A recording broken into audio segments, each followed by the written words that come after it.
Buffalo, whether it was, Green Bay calling the Cowboys, whether reunion with the Giants, like living out of Toomey suitcases. Yeah, for sure. It's just not, I've done the rock and roll life. On the holiest day of the week, Sunday morning, we got a bombshell report from both Ian Rappaport and Mike Garafolo. But warning, before we get to the video, I must warn you that one, this video is highly speculative, but the speculation is actually based off of multiple credible sources bringing us info. And two, I'm a Cowboy fan, so my inner delusional cowboy might come out, but more often than not, I think I do a fairly unbiased assessment of the NFC East. Now that we got all that out of the way, break!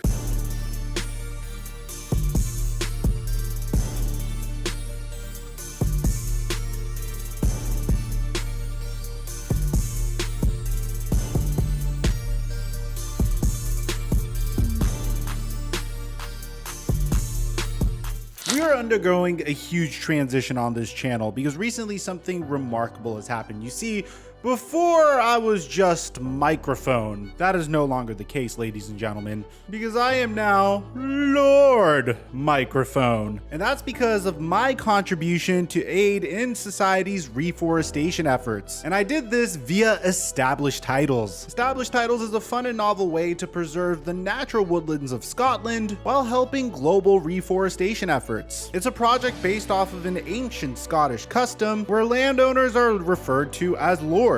Each of these title packs give you 1 square foot of dedicated land with a unique plot number in Eddleston, Scotland, and an official certificate with a crest. They plan to tree with every order and work with global charities like One Tree Planted and Trees for the Future to support global reforestation efforts. And by doing this, you could officially include the title of Lord or Lady on your credit cards, plane tickets, or your dating profile. And get this is really cool. The first 200 people that use my specific link in the description down below get a plot of land next to my plot. It makes for an amazing last minute gift, and Established Titles is actually running a massive Black Friday sale. Plus, if you use my promo code microphone, you'll get an additional 10% off. Go to establishedtitles.com/microphone to help support the channel. And thank you, Established Titles, for the sponsorship. Mic check 1 2 1 2. What's going on, everybody? During the trade deadline, the Dallas Cowboys were doing everything they possibly could to get themselves a reputable wide receiver. As a matter of fact, they were deep in talks with the Houston Texans in order to possibly trade for their top wide receiver, who was excused from Thursday Night Football as a result of how disappointed he was that this trade didn't happen, in Brandon Cooks. Now, you might be wondering why the Dallas Cowboys were so desperate in pursuing a brand new wide receiver. Well, currently CeeDee Lamb ranks 9th in the NFL in wide receiving yards with 556 total receiving yards, and Michael Gallup, who has shown flashes this year upon returning from injury, has put up 12 receptions and 135 receiving yards and a touchdown in 5 games. So you might be wondering how the Dallas Cowboys were able to get off to such a good start to begin with. Well, that's primarily has to do with the fact that they boast one of the best, if not the best, defense in the entire NFL. And it would really be a shame for them to lose any opportunity that they possibly have at a Super Bowl as a result of a really poor trade that they made over the past offseason. If you recall, wide receiver actually used to be one of the Dallas Cowboys' primary strengths, at least going all the way back to last year. Unfortunately, since the Cowboys did a horrific job managing their salary cap situation, they had to trade away Amari Cooper for pennies on the dollar in order to get underneath the salary cap. And the timing at which they did it was very unfortunate because this trade occurred right before Christian Kirk got a gigantic bag from the Jacksonville Jaguars. Tyreek Hill decided to turn around and leave the Kansas City Chiefs, get traded to the Miami Dolphins, and get paid the most money out of any wide receiver in the NFL. So unfortunately, the Amari Cooper trade came before all of this. The Cowboys made the wrong move. They decided to extend Michael Gallup instead, and ultimately that move blew up in their face. They had several contingency plans coming into the season as well. They took a flyer on another wide receiver in the 3rd round in the NFL draft this year, Jalen Tolbert, and they also lost Cedric Wilson to the Miami Dolphins. So in this instance, trying to do whatever you possibly can to acquire a player of Brandon Cooks' caliber would go a long way in taking off some pressure from CeeDee Lamb. And as we saw last year, CeeDee Lamb really thrived as a wide receiver too. Cowboys were hoping he could really take that next step as a wide receiver 1 this year, and although I don't necessarily think he got a fair sample size considering the fact that he was playing with Cooper Rush, who is a remarkable game manager, by the way, as opposed to Dak Prescott. I wouldn't blame the Cowboys for trying to get some additional firepower. And it seems like the Cowboys were really close to pulling off this trade. I mean, as a matter of fact, the only thing that was holding off the Cowboys from getting Brandon Cooks was the $18 million salary that Brandon Cooks had. And as a result, Brandon Cooks remained with the Houston Texans, which brings us to where the Dallas Cowboys are now. Probably the most polarizing free agent that there is still remaining, and quite possibly one of the most intelligent moves that I've seen any top tier NFL free agent make. Odell Beckham Jr. has yet to sign with the team. The reason for that is because Odell Beckham Jr. still wasn't cleared. But we got some interesting information from none other than Ian Rappaport and Mike Garafolo and Jay Glazer that Odell Beckham Jr. is expected to be fully cleared by the end of the week. Now, I'm going to preface this by saying I am already 0 for 1 on Odell Beckham Jr. predictions. I mean, if you're counting last year when he was a free agent, I'm actually 1 for 2. I predicted the LA Rams before the LA Rams were even in the conversation. But earlier on, I guess as a result of Travis Kelce and Jason Kelce's New Heights podcast, where Travis Kelce said this. All right, we got some news out today. You had a little contract negotiated. Yes, I did. Can you put us in behind the scenes with that a little bit? What happened? I'm not sure yet. It's a start to a move, right? Do you think so? You're freeing up cap space to be able to do something. Yeah, my agent just hit me up and said that they want to free up some cap space. So I was like, I get the money now? All right. Why not? Seems like a no-brainer. And it frees up cap space for us to get better as a team. So you cannot verify or debunk the rumors out there surrounding OBJ? Odell Beckham Jr.? That's the OBJ I'm referring to. I want them to come true. I have not heard anything in the locker room or anything around the facility. All right, playing a little coy with it. I get it. Something's in the air for sure. And if it means OBJ... Well, we can neither confirm nor deny, but we will speculate and look forward to seeing OBJ in a Chiefs uniform. I was unfortunately led astray. I thought that the Kansas City Chiefs were targeting Odell Beckham Jr. Ultimately, they decided to trade for Kadarius Toney, a player that is a little bit more low risk, but yields a significantly higher reward if it ends up panning out for them. And I don't necessarily blame the Chiefs for taking that route at all. I mean, with Odell Beckham Jr., yeah, you could bring him into Andy Reid's offense. You could hopefully teach him the scheme that the Chiefs are running. He could establish a rapport with Patrick Mahomes. He could make some TikToks with Jackson Mahomes, or maybe not that. And then in the offseason, he might do a 180 and demand a significantly larger contract. And the Kansas City Chiefs aren't necessarily in a situation where they could be giving out big money to wide receivers. But the Dallas Cowboys appear to have shown interest in Odell Beckham Jr. and have actually checked in on his health per Mike Garafolo and Ian Rappaport. Now guys, I'm not gonna lie to you, this sounded a little too good to be true. I was very skeptical myself. I mean, don't get me wrong, the Dallas Cowboys historically like making these big splashy moves. Think about it, this would be kind of in the same tier of decision as when they decided to sign Terrell Owens, as when they decided to trade for Keyshawn Johnson right before that, as when they decided to sign Greg Hardy or Alden Smith. No, I'm just kidding, not those last two. But for the most part, it's definitely a typical Jerry Jones type of move to make a big splashy move such as this. And to be honest, the Cowboys prospects are looking pretty good this year in comparison to the past couple years. I mean, I said this last year, I felt like last year's team was one of the most complete teams we've ever had, but as a result of our really stellar defense, I definitely think the Cowboys have a shot, and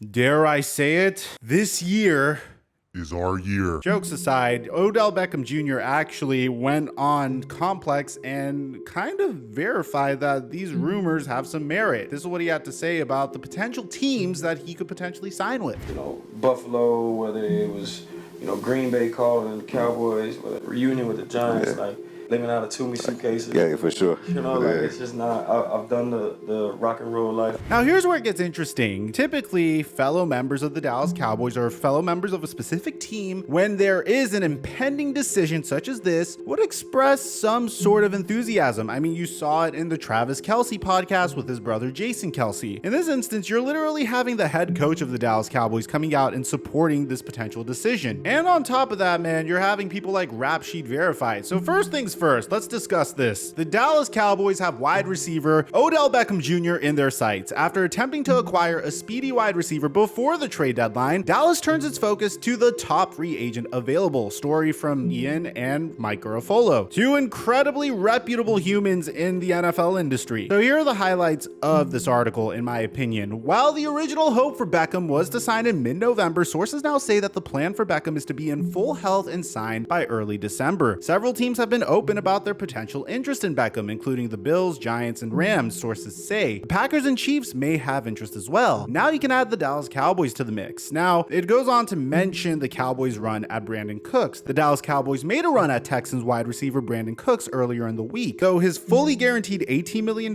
salary for 2023 made any deal nearly impossible. But Dallas was interested in adding him to the stable of receivers that includes CeeDee Lamb and Michael Gallup, among others. The Cowboys also made an offer on Broncos wide receiver Jerry Jeudy, but the two sides could not agree on a price. Per NFL Network insider Tom Pelissero, to be honest, I did not know that the Cowboys were trying to trade for Jerry Jeudy. That's very fascinating. Jerry Jeudy's a very interesting case. It's one of those cases of, is it the fact that he isn't really talented, or is it the fact that he hasn't really had a consistent quarterback to put him in a situation to succeed? I could understand why the Broncos and the Cowboys couldn't agree on a price, because Jerry Jeudy just 2 years ago was one of the top wide receiver prospects available in a loaded wide receiver draft, and since then his stock has taken a bit of a tumble. So obviously deciding how much capital that you should send for a player like that is a little confusing. It says, while the Dallas Cowboys have not had any contract talks with Beckham's agent, the team has continued to check in on his health and how his recovery from the knee injury he suffered during the Super Bowl has been. Beckham is in the final stages of his rehab and should be ready to help a team down the stretch and potentially in the playoffs. Beckham's hope, sources say, is for a multi-year deal and a home to end his career following a few years of searching and now waiting. I have to admit, this is probably one of the most unique free agencies I've ever seen for a player of Odell Beckham Jr.'s caliber, because on one hand, you have to admit it's a little murky how you should evaluate his talent. Odell Beckham Jr. is technically in his 9th season. He is 30 years old. He's coming off of his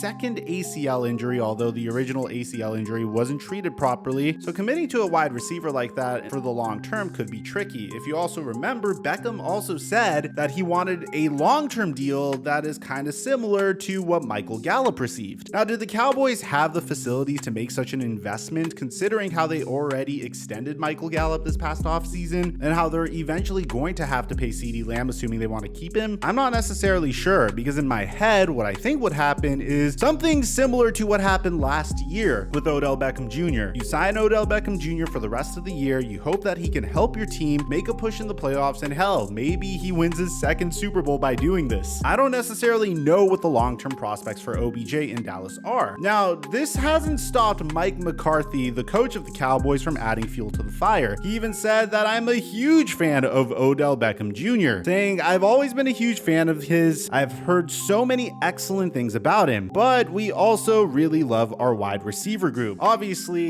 Mike McCarthy can't say, we need as much help as we possibly can. Our wide receiver room is in shambles since we traded Amari Cooper. And to be fair, I don't think the Cowboys wide receiver room is in shambles either. I think it's a situation where you truly have the opportunity to make a nice push in the playoffs, and you want to get as much talent as you possibly can. Ultimately, what I think it's going to come down to is what OBJ is going to want. Is he truly going to stick with the team that could give him a long-term contract? Because if that's the case, I think the most likely team he ends up joining in that scenario is the New York Giants. He's in a significantly different situation than he was in last year. Last year, I was coming on this channel and I was telling you guys that OBJ already got his bag. He already got paid a tremendous amount of money during his first stint with the New York Giants. And at that point, I'd assume that he wants to find a place that he could call home, but he also wants to figure out a situation where he could win a Super Bowl. And I cited that the two most likely destinations were the Green Bay Packers, and I was confused why the LA Rams weren't in the mix. This time, it seems like OBJ wants the inverse. OBJ has won a Super Bowl. Now he just wants to find a place that he could call home for the remainder of his career. He wants stability. That makes sense. He's 30 years old and he's coming off of yet another huge injury. So it would make a lot of sense that he wants to find a place to call home until he could ride off into the sunset. With that being said, you could automatically cross off teams like the Kansas City Chiefs because they already traded for Kadarius Toney. I am a little skeptical about the amount of cap space they want to continue to invest in the wide receiver room, considering how their offense is doing fine despite trading Tyreek Hill. Then you have the Green Bay Packers. Rodgers, who literally had their star wide receiver leave because he was unsure about how much longer Aaron Rodgers is going to play in the NFL. And that's the primary reason Davante Adams left. He got offered the same amount of money by the Packers as he did from the Raiders. So that leaves the New York Giants and the Dallas Cowboys. The Dallas Cowboys are an intriguing situation, and currently they're not projected to have a significant amount of cap space. Currently they have $7 million about in cap space at the time that I'm recording this video. In 2023, they're set to have $10.5 million